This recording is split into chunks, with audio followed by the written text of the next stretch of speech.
Shalom saudaraku, salam sejahtera dalam kasih Kristus. Jumpa lagi dengan saya. Di video ini kita akan belajar berapologetika bersama-sama di channel ini. Bangkai dan teman karibnya, Ustadz Ipung, itu tidak henti-hentinya mempermalukan diri mereka sendiri ya, dengan cara membahas Alkitab, dengan cara membahas mengenai kekristenan. Hal yang mereka tidak tahu, tapi seolah-olah mereka menjadi ahli dan kemudian mengajari kita atau kami orang Kristen ini yang lebih tahu mengenai keyakinan kami. Nah, kali ini mereka, bangkai khususnya, menuduh Alkitab orang Kristen itu mencuri dari Islam atau dari kitab suci mereka. Sebelumnya mari kita bersama-sama melihat video berikut ini. Kamu curi, itu pertama. Yang kedua, ini kitab Daniel pasal 9 ayatnya yang ketiga. Anda pernah nggak baca huruf ini diajarin? 9 lalu ada angka 3 di sini. Bacanya dari kanan ke kiri. Dari kanan ke kiri. Bacanya dari kanan ke kiri ya. Ini 3 nih. Tahu nggak sih ini sebetulnya apa? Anda nggak pernah diajarin bahasa Ibrani. Tahu nggak? Alkitab Anda mencuri istilah ini dari Islam. Ustaz, kitab suci mau biar apa, Ustaz? Arabic Bible. Nanti buka Coptic Church, Anda mencuri. Taliban bisolati. Berapa huruf ini? Berapa huruf ini? Ayo, pencuri ketahuan. Inni wajjahtu wajhiya lilladzi fataras samawati wal ard. Itu dibaca ketika sholat. Nah itu dalam Islam. Kemudian belum lagi ilallahi Allah, belum lagi bisolati. Kainama ini kan dulu pernah ngaku-ngaku bahwa dia kuliah S2 di Leiden, Belanda, S3 di Haifa, S4 di Vatikan, S5 di luar angkasa. Ada S4 dan S5 juga ternyata ya. Ini khusus untuk bangkai, untuk bangkai nama ini. Nah, kuliah jauh-jauh sampai ke Belanda, ke Israel, ke Vatikan sana. Itu malah nggak cerdas, malah jadinya bodoh. Kenapa saya bilang begitu? Karena dia tidak bisa membedakan mana yang lebih dulu dan mana yang terakhir. Sehingga mengatakan bahwa yang datang lebih dulu itu mencuri dari yang datang kemudian. Ini kan orang yang nggak pernah sekolah ya kayak gini ini, gitu ya. Harusnya kalau dia memang sekolah, ya dia bisa mikir, nggak sampai dia ngomong seperti ini.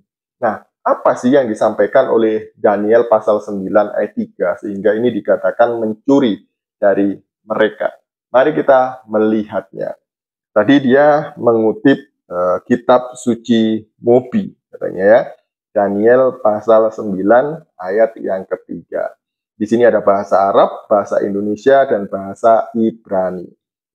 Yang pertama kita baca yang bahasa Indonesianya ya. Lalu aku mengarahkan hati kepada Allah Ta'ala dengan berikhtiar dalam doa dan permohonan, sambil berpuasa dan memakai kain kabung serta api. Jadi di sini Daniel mengatakan bahwa dia mengarahkan hati kepada Tuhannya sambil berdoa dan meminta atau memohon dengan cara berkabung dan berpuasa. Jadi ini yang dilakukan oleh Daniel. Kemudian mereka membaca ayat dalam bahasa Arab. Ya jelas di situ Allah itu kan Allah. Kemudian berdoa itu sholat. Nah, bagaimana dengan bahasa Ibraninya? Mari kita bersama-sama membaca bahasa Ibraninya. Di sini berbunyi demikian. Wa etnah, et panai, el Adonai, ha Elohim, lebakes, tefilah, wa tehanunim, besom, wasak, wesak, wa efer. Nah, di sini dikatakan bahwa berdoa itu dalam bahasa Ibraninya adalah tefilah. Jadi tefilah ini adalah doa yang dilakukan oleh orang-orang Ibrani atau orang-orang Yahudi. Berdoa bisa sendiri dengan meminta permohonan sambil mengucap syukur, tapi juga bisa berjemaah. Dan kemudian mereka membaca Shema Yisrael dan juga Sidur atau doa-doa orang-orang Yahudi ini. Jadi itu yang dinamakan dengan tefilah. Lalu bagaimana cara mereka berdoa? Nah, cara mereka berdoa itu ada gerakannya ya. Ada yang berdiri, kemudian ada sujud. Kemudian ada yang sampai tersungkur ke tanah, mukanya sampai benar-benar ke tanah. Itu kasus khusus ya dalam perayaan-perayaan tertentu. Tidak setiap mereka berdoa. Jadi mereka sudah berdoa sejak dulu, ribuan tahun sebelum Islam hadir. Kenapa? Saya bilang ribuan tahun, karena Daniel itu hidupnya sekitar tahun 700 sampai 600 sebelum Masehi, di mana bangsa Israel, kerajaan Yehuda waktu itu dibuang ke Babilonia. Nah, sedangkan Islam baru hadir abad ke-6. Jadi jaraknya dengan masa hidup Daniel itu 1200 sampai 1300 tahun. Jadi Daniel lebih dahulu ada. Dan Daniel lebih dahulu berdoa dengan cara ya seperti ini gitu ya. Nah, kenapa kemudian itu diterjemahkan dalam bahasa Arabnya sholat? Kata tefilah dalam bahasa Aramaiknya, dalam Pesita, itu diterjemahkan dengan selota. Kemudian dalam bahasa Arabnya sholat. Jadi ini mirip-mirip. Kenapa? Karena memang satu rumpun bangsa Semit dari Sem, anaknya Nuh. Jadi bahasanya masih mirip-mirip gitu. Nah, di mana dikatakan bahwa orang Ibrani atau orang Yahudi ini berdoa dengan gerakan sujud dan kemudian melakukan ibadah 3 kali sehari.